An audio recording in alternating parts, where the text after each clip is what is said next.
this is Grace and welcome to my channel and welcome to layout number 3 in our Pinterest inspired layout series.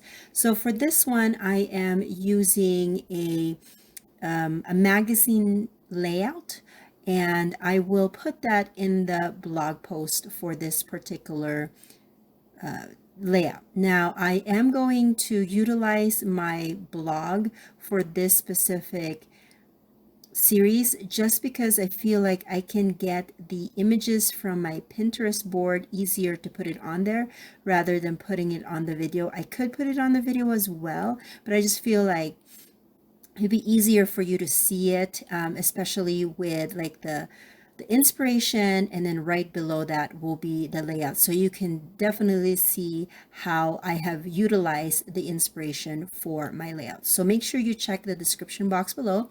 It will have a link to my blog.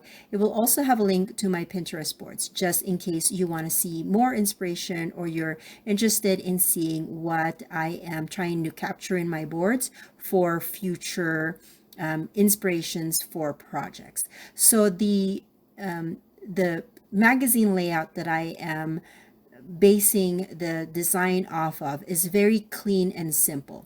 It has basically the left side is full of a bunch of the photos, and then just white background, and then it kind of has, it tapers off to the right side of the paper, kind of going from the bottom left going all the way to the top right. So it has a little space on the lower right side of the page. And so that's what I'm going to do here. I do have a lot of photos and it worked really well with this particular memory that I'm trying to capture. These are photos of me and my family.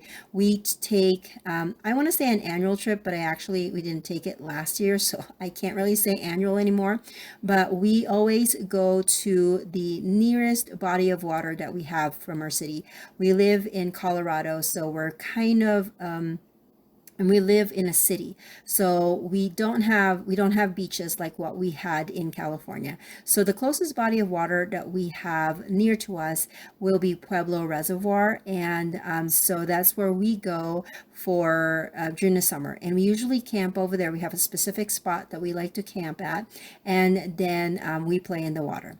In the past, we've gone here where it's been, the water's been warmer, so we were able to bring our canoe and just paddle around, or we have our big kind of floaties, river floaties, where we just get on there and we sit and float down within the lake. But the past few years we've been going the week of Memorial Day, and it's been really cold, and sometimes we have to come home early because it will rain, and it's just been miserable.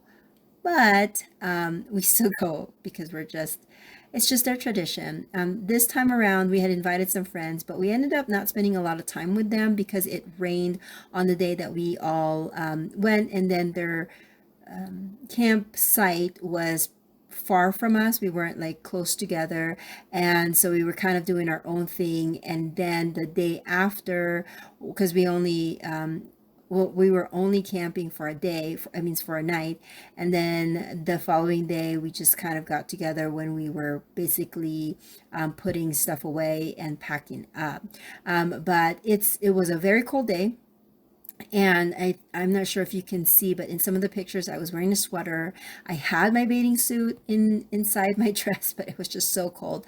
I couldn't take it off. It's so cold. And then it rained. And so luckily we had our we call it our tent of awesomeness, because it's one of those big military grade tents that you can fit 5 cots in there. It's one of those 14-foot tall ceilings, so we can actually stand up, and we actually spent a good amount of time inside a tent, especially when it was raining. And so I just wanted to document all of these pictures. They are all 2x3. I don't think I did anything that is 3x4. But when I was looking at the inspiration, I guess there was one 3x4, which is a picture that I took of the calm lake when we were just, exploring it. Anyways, most of the pictures are 2 by 3, and that's another reason why I picked this specific inspiration, because it had a lot of photos and it worked really well for the kind of documentation that I wanted. And I also liked how it was clean and simple, which is something that, you know, you see it a lot in magazines where they like to have the photos really stand out. They do some text, but you know, they don't use like pattern paper like we do, or a lot of designs. They do work on color sometimes, but for the most part, they like to have the photos kind of speak for themselves and tell you the story that they wanted to say. So I kind of wanted to replicate that in this particular layout, and I like how it worked. I mean, it's not my typical type of layout. I did miss my pattern papers, but I like kind of, you know, moving away from my comfort zone once in a while, just to kind of see what's out there and what I can incorporate in my existing style. I did pre-type my journaling because it was long, and I'm just going to put that there. And then on the bottom, I am going to add my title, and the title is going to be, it's going to simply say family camping. I have this chipboard sticker from Simple Stories. I think it's called Cabin Fever, and it has that camping on the bottom. And so I'm going to use that as part of my title. And then I had pre-designed some just generic words on my Silhouette Cameo, and then I cut that out on specific papers. This one is kind of a textured bluish kind of paper. It's a 6 by 6, and I had cut out, I think, blessed family and love. And so I'm going to pull out the word family in the script font, and then I'm going to put that above the word camping, and then to kind of marry them together. And then the rest of the chipboard, or some of the chipboard, will go as my accents for this particular layout. Now, of course, we don't have a trailer, and there's certain parts or things on the sticker sheet that probably will not work well with this type of layout, but I will find some spaces to tuck just as little images here and there, just to kind of give it a little bit more design and a little bit more impact, instead of just the photos and the layout.